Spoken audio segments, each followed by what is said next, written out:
chili casserole with my friend Clarrisa. Welcome. Hello. And this is a recipe that her mother has passed down to her. And you grew up in Las Cruces, New Mexico, so they use a lot of chilies and stuff like that, so it's perfectly fitting. And I'm just going to assist her today. So, you know, I get a day off, basically. Yay.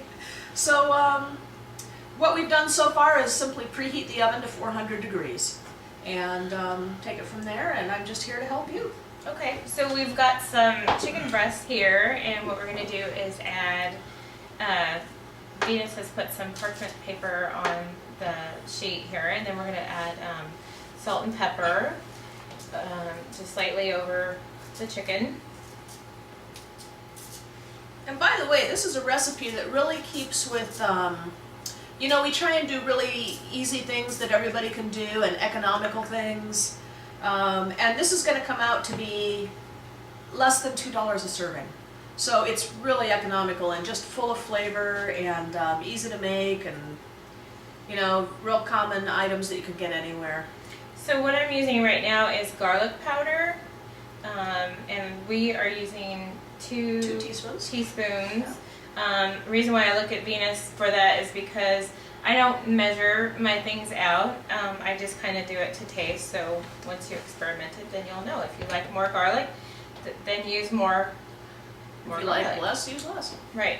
And don't feel compelled to use that. We were just guessing at, you know, measurements. Right. And then this is dried minced onion.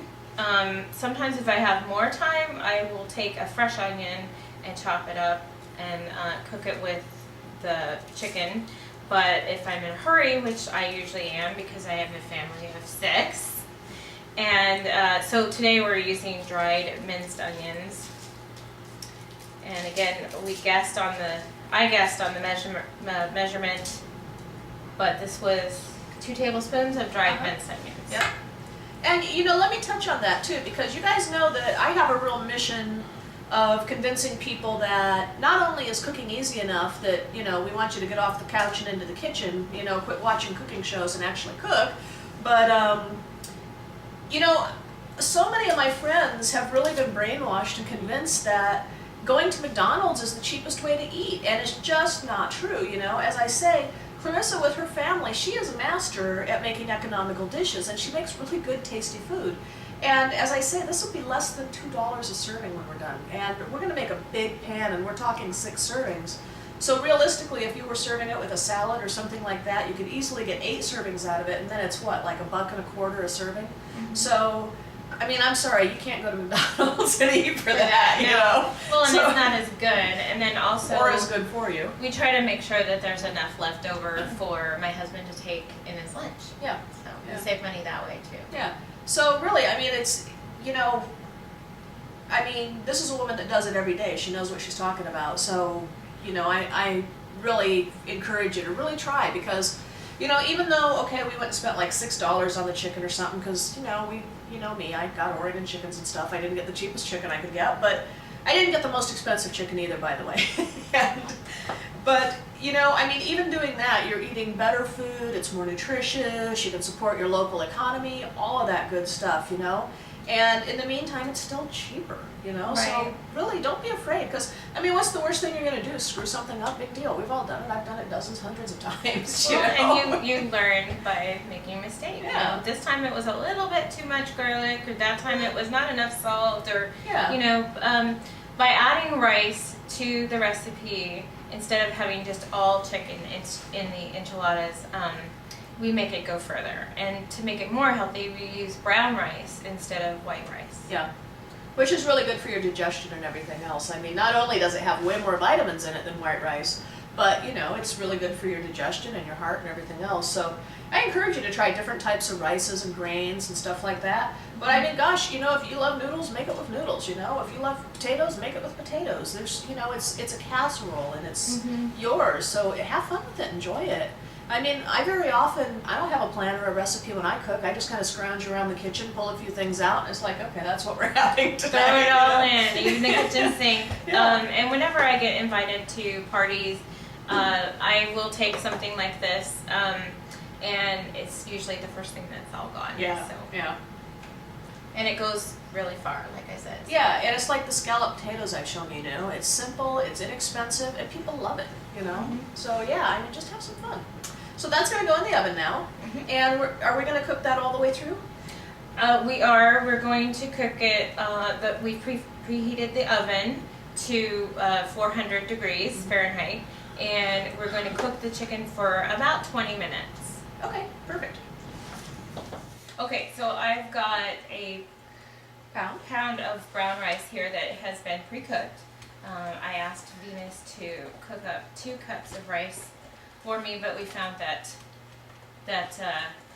1 pound turned out to be 2.5 cups. So I just went ahead and cooked it off. I figured we could use it. If we don't use it, we'll use the extra rice for something else. Right. And so with brown rice, typically what you do is you get 2 cups of water boiling, dump the rice in, give it a quick stir. I throw a little salt in there, and then you just cover it, simmer it, and walk away. When you can't see the water anymore, give it a stir, make sure where you're at. But you don't want to stir it all the time or you'll end up with gummy, sticky rice. And then it probably takes about 20-25 minutes simmering on the stovetop covered. And with white rice, it's more like 1 cup of water to 1 cup of rice. In this case, I held back about 1 out of 4 cups. So we had 2 cups of rice, so it would have been about 4 cups of water. I really only used about 3.5 cups of water because we're going to put all this other stuff in it and then go in the oven, so it's going to cook a bit more and absorb more moisture. Now, Clarrisa, you do it a little bit differently. I do. Well, like I said, I have a family of 6, so I'm quite busy all the time. So I don't like to think about what I'm doing. I just like to do it. So I found that I can cook rice in the microwave, and it takes about the same amount of time, but I just put it in my glass bowl with 4 cups of water, 2 cups of rice, brown or white, and do you cover it? I don't cover it. Okay. Just put it in the microwave for, microwaves vary, so about 20 minutes is about how long, 25 minutes is how long it takes for our microwave, which is fairly newer. So it's almost the same amount of time as on the stove, but I think it probably takes 5 or 10 minutes longer. I have a question. Yes, camera lady. What's your How question? big is her family? How many She kids? said she's got 6 people in her family. How many kids? I have 4 kids that live at home. I have a 22-year-old that sometimes comes in 2 and out. husbands, a lover, and 2 children. And then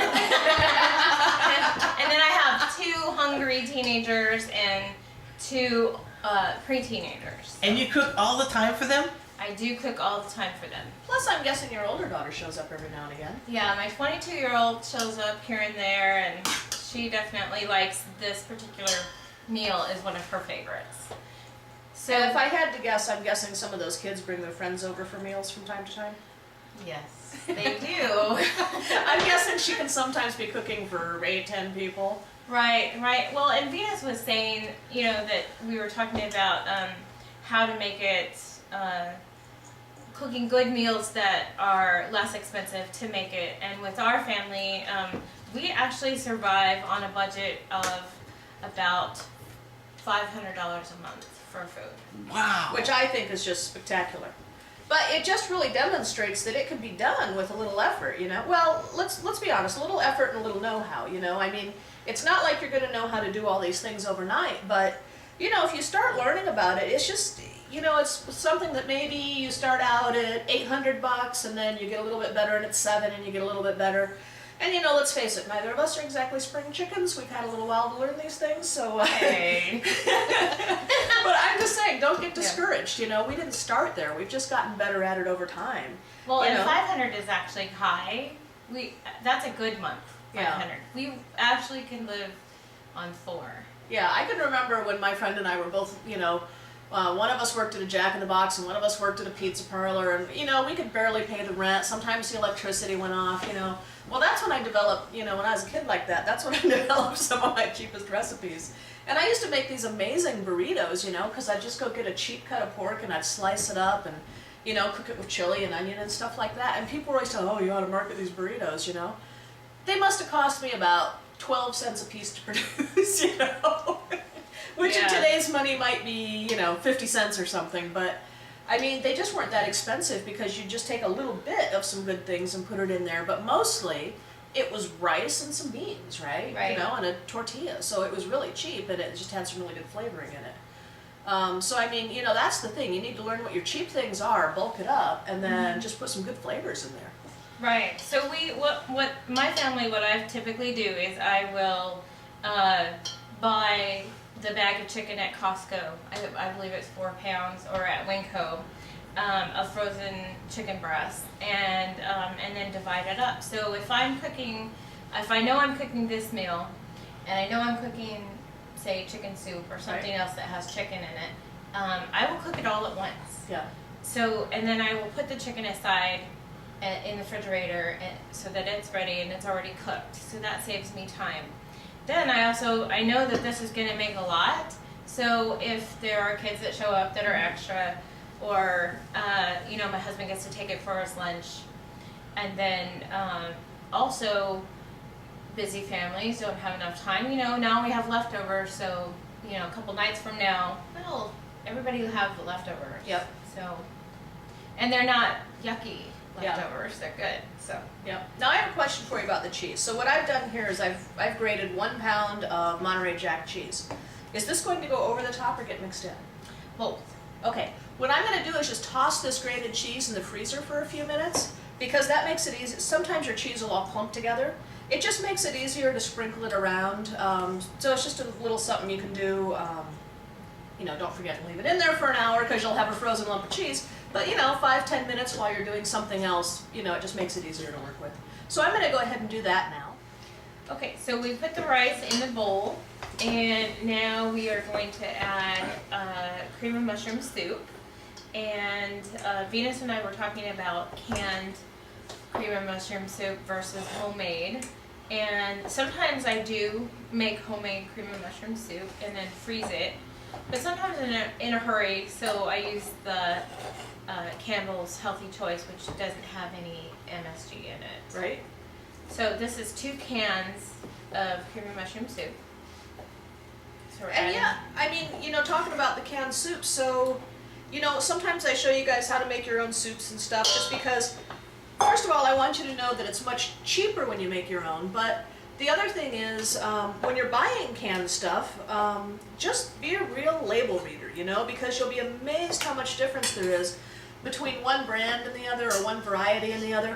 Some of them are made out of quite good stuff, and then some of them once you read the ingredients, you're like, well, I'm not going to eat that. I'm not going to feed that to my family, Right. So yeah, just be label readers. Which is what we do. So now we're going to add 1 4-ounce can of Diced chilies. diced green chilies, and I use the mild because I don't like my stuff too hot. So just going to add that in. And if you wanted it hotter, throw some hot sauce in Yeah. there, some red peppers, dice up a fresh chili, whatever.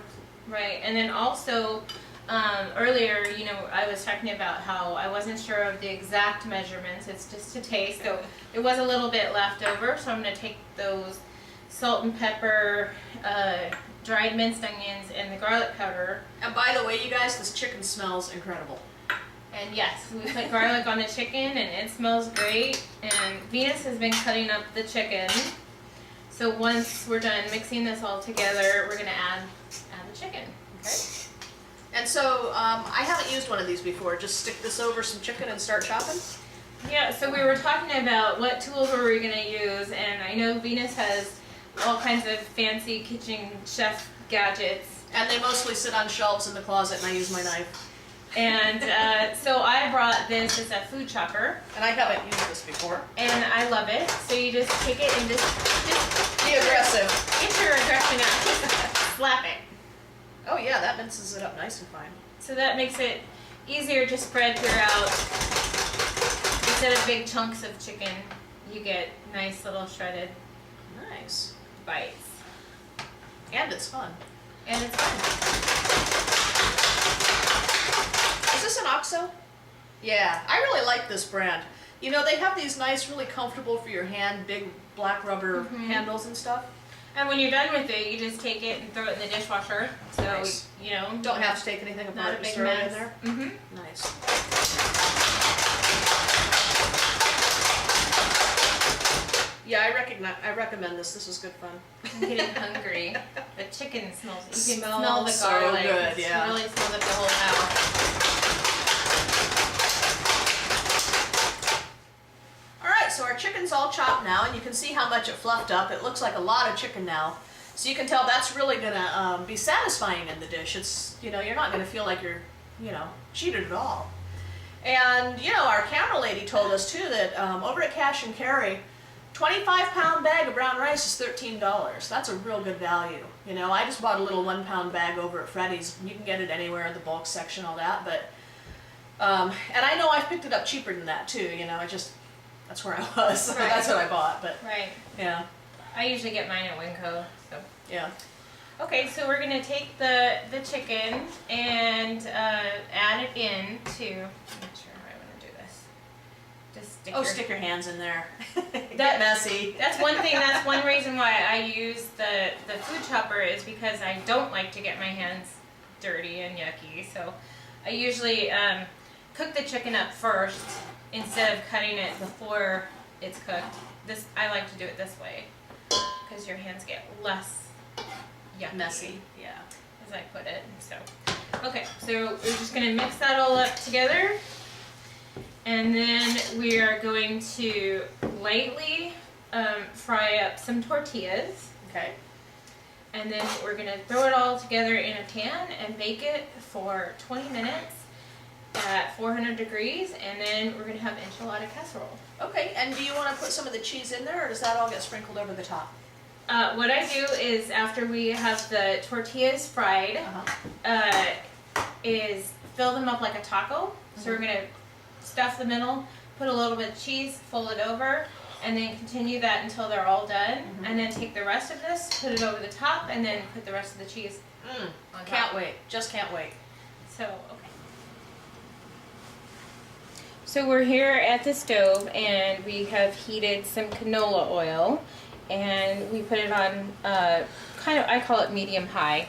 So, and we're going to cook a dozen corn tortillas. So you want the oil to be hot enough to where when you put the tortilla in, it starts to bubble up, and then you just leave it in there for, you know, just a little bit, not too long, because we don't want them to get too crunchy. And then flip it over and let it get just a little cooked on that side, and then let it drain and put your next one in. So, and usually I prepare a pot of pinto beans to serve on the side with the enchilada casserole, and I let that simmer. It's I believe it's a 2-pound bag of pinto beans that I just put on the stove with some water and some seasonings, basically the same seasonings that we used for our casserole. Yep. And let it simmer for like 3 hours. And then we eat that with our casserole.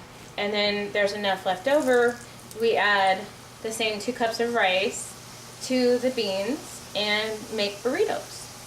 Yeah, now also when you're cooking beans, I would caution you not to salt too early because it can make your beans stay hard.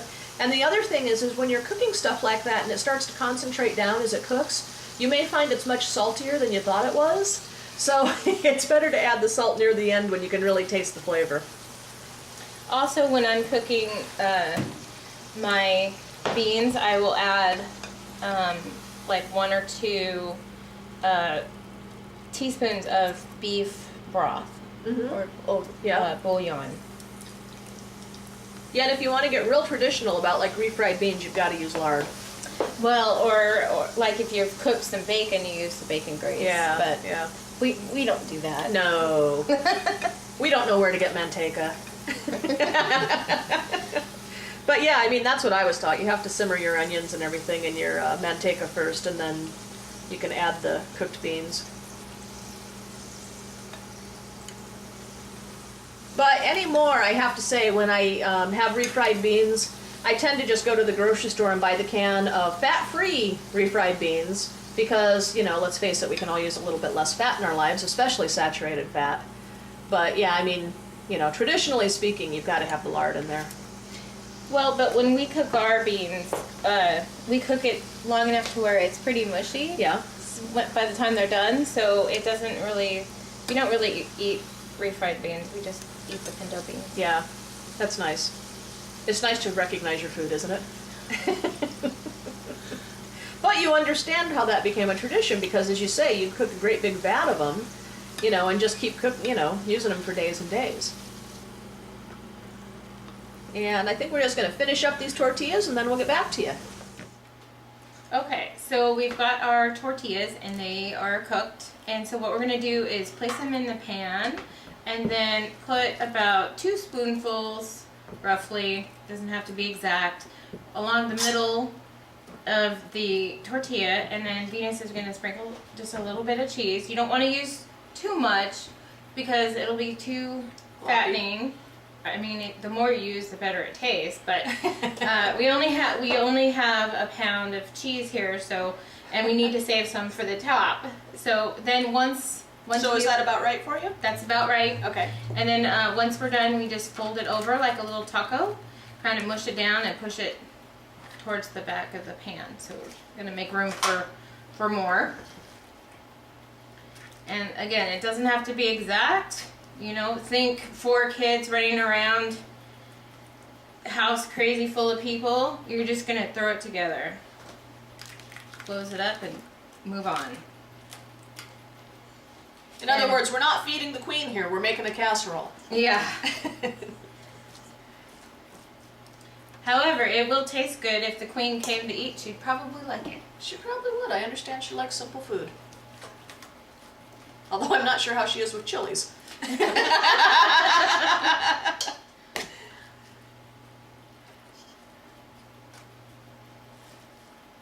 This casserole is great. I was talking to Venus about this casserole and saying that I also make another version of this casserole that is with a red enchilada sauce and without the cream of mushroom soup and cheddar cheese instead of the Monterey Jack. Which sounds really good to me. And also, you know, I am just a fiend for like green sauce.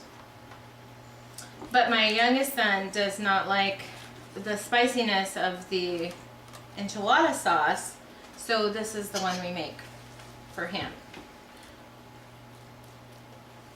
So on soccer night, pull out the enchilada sauce. And someone was asking me if why did we fry the tortillas, and I have tried it without frying them, but they pretty much turn to mush and they just don't taste as good. They just fall apart too much. So I'm willing to deal with a little bit of fat in order to have a better taste and a better consistency. Yeah, I mean, it's all about moderation, you know? We have way too much of it in our diets these days, but you can't eliminate it altogether. Your body does need some of it. So I think, you know, as long as you're conscious of what you're doing, that's the way to go. Well, and we did use canola oil, which is better for you. Then the lard, yep. Yeah, extremism doesn't work any better in the kitchen than it does in Washington. But that's another show. Stay tuned.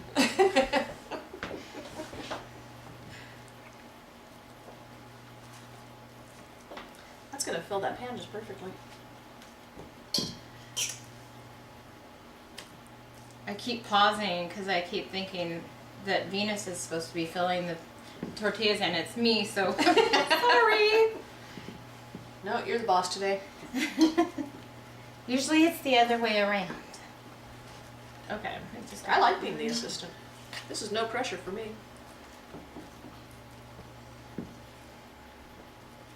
And this is a great, my husband gets in the kitchen with me and he does what Venus is doing, and so we cook together. And I've heard, the family that does things together stays together. Yeah, I've heard that too. So, and it makes it go a lot faster. So now we filled up all of our tortillas, and what we're gonna do is take the, here, let me pull it out of the way so you can't see it. Take the rest of the rice, chicken, chili, The filling. cream of mushroom concoction, and pour it over the top in no particular fashion. Just, spread it across the top of it. So I'm Want sure that spatula back? the bowl is blocking the, here we go. And it's heavy. Yeah. I think that's Okay. okay. You sure you don't want some more of that? I can get it. I couldn't see. You get it. Okay. Teamwork. Oh, look at that. That's half an enchilada. Here, scrape that off in there. Okay. Waste not, want not. Right? Yep. Okay. So now we've done that,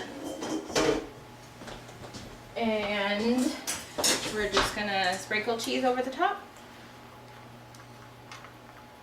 I just can't wait for this to be done. So at this point, it's just going to be in the oven for about 20 minutes, right? Right. So could you make this the day ahead, stick it in the fridge, and then just pull it out at dinner time?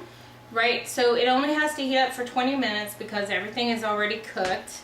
So if you had time the day before and you knew you wanted to have a good dinner or you were going to have a busy day, you just make it up ahead of time, put it in the fridge, and then put it in the oven for 20 minutes, and it's done. Excellent. And see, we had just enough cheese. There's never too much cheese, in my opinion.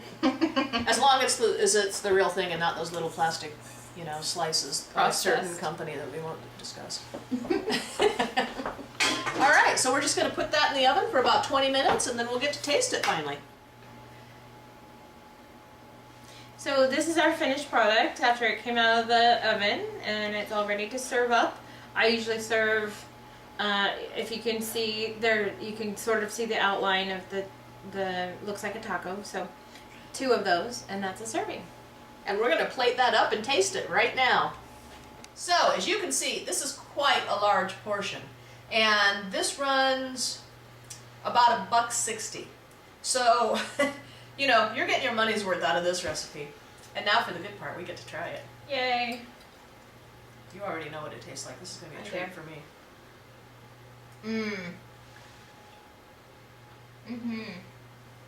That is so good. That's just awesome. My mom would really like this. It's got a great texture because of the brown rice. It really does. That So really it has adds. a chewiness to it that's really good. And you can tell it'd be really satisfying and filling. It's not all sloppy. That's really nice. Thank you very much. You're welcome. Enjoy.